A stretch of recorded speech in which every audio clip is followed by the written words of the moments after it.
ఆషాఢ మాసంలో అత్యంత వైభవంగా నిర్వహించే బోనాల పండగ ఎంతో పవిత్రమైనది. ఇందులో భాగంగా బోనాలు ఊరేగింపుగా తీసుకువెళ్లి పోచమ్మ తల్లికి నివేదన చేశారు.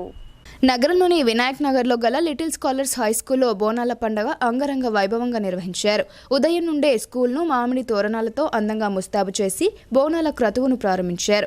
పాడి పంటలు చల్లగా ఉండాలని, విద్యార్థులకు మంచి చదువును అందించాలని పూర్తిగా వేడుకుంటూ బోనాల కార్యక్రమాన్ని ప్రారంభించారు. విద్యార్థులు పోతరాజుల ఆటలతో బ్యాండ్ చప్పుళ్ల మధ్య నృత్యాలు చేస్తూ ప్రధాన వీధుల వెంట పండగ వాతావరణాన్ని నెలకొల్పారు. అనంతరం హనుమాన్ జంక్షన్ వద్ద గల మత్తడి పోచమ్మ ఆలయం వద్ద బోనాలను సమర్పించారు. ఈ సందర్భంగా స్కూల్ ప్రిన్సిపల్ విజయవర్ధన్ మాట్లాడుతూ ఈ సంవత్సరం నూతనంగా తాము బోనాల పండుగను నిర్వహిస్తున్నామని తెలియజేశారు. ప్రతి ఏడు కూడా ప్రతి పండుగను చాలా వైభవంగా నిర్వహిస్తామని, బోనాల పండుగ విశిష్టతను విద్యార్థులకు తెలియజేసేందుకే ఈ కార్యక్రమాన్ని నిర్వహించినట్లు వారు పేర్కొన్నారు. తెలంగాణ సంస్కృతి సాంప్రదాయాలను ప్రతి ఒక్కరూ పాటించాలని వారు సూచించారు. బోనాల పండుగనే కాకుండా ప్రతి సంవత్సరం వివిధ క్రీడా మహోత్సవాల పండుగలు పెద్ద ఎత్తున నిర్వహిస్తామని వారు తెలియజేశారు. అమ్మవారి కృప అందరిపై ఉండాలని మనస్ఫూర్తిగా కోరుకుంటున్నానని ఆయన అన్నారు. ఈ కార్యక్రమంలో గిరిజ, సౌందర్య, సాధిక, చైతన్య, కృష్ణవేణి, నవనీత, గంగా, రూప, గోదావరి స్కూల్ విద్యార్థులు, తల్లిదండ్రులు పాల్గొన్నారు.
ఒక్కసారి ఆ రీమిక్స్